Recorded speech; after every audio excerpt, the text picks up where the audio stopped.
আসসালামু আলাইকুম গাইজ, আশা করি সবাই ভালোই আছেন।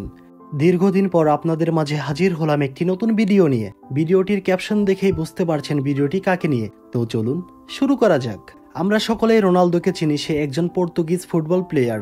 তার জনপ্রিয়তা কতটুকু তা আপনি তার ফেসবুক বা ইনস্টাগ্রাম আইডির ফলোয়ার্স দেখেই বুঝে যাবেন। এই পর্তুগিজ সুপারস্টার ফুটবল মাঠ কাঁপিয়ে এবার এসেছেন ইউটিউব কাঁপাতে। ইতিমধ্যে কম সময়ে 1 মিলিয়ন হিট করার আগের রেকর্ড ভেঙে দিয়েছেন। এর আগে দ্রুততম সময়ে 1 মিলিয়ন হিট করেছিলেন ISRO অফিসিয়াল নামক একটি চ্যানেল। মাত্র 1 ঘন্টা 30 মিনিটেই হিট করে 1 মিলিয়ন। আর এবার রোনালদো হিট করলো 1 মিলিয়ন, তা আবার 1 ঘন্টায়। কিছুদিন আগে একটি গুজব ছড়িয়ে পড়েছিল যে রোনালদো ইউটিউবে কখনো নিজস্ব চ্যানেল তৈরি করতে পারবেন না, কারণ তার বিপুল সংখ্যক সাবস্ক্রাইবার এবং দর্শকের কারণে ইউটিউবকে বিশাল অর্থনৈতিক চাপের মুখে পড়তে হবে। এই কথাগুলি পুরোপুরি ভুয়া।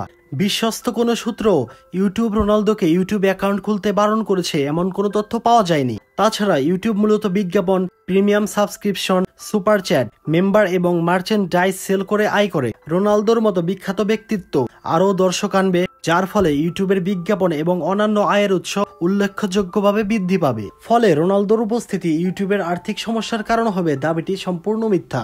ইউটিউবের আয় এবং ক্রিয়েটরদের সাথে আয় ভাগ করার নীতির সাথে এটি সামঞ্জস্যপূর্ণ নয়, বরং রোনালদোর উপস্থিতি ইউটিউবের জন্য লাভজনক। অপরদিকে মিস্টার বিস্টের জন্য নিশ্চয়ই এটি একটি দুঃসংবাদ। ধারণা করা হচ্ছে সে মিস্টার বিস্টের রেকর্ড 1.5 বা 2 মাসের মধ্যে ভেঙে ফেলবেন। যাই হোক, ফুটবলের গোট CR7 এর জন্য শুভকামনা। আর আপনি যদি রোনালদোর ফ্যান হয়ে থাকেন তাহলে কমেন্ট করতে ভুলবেন না।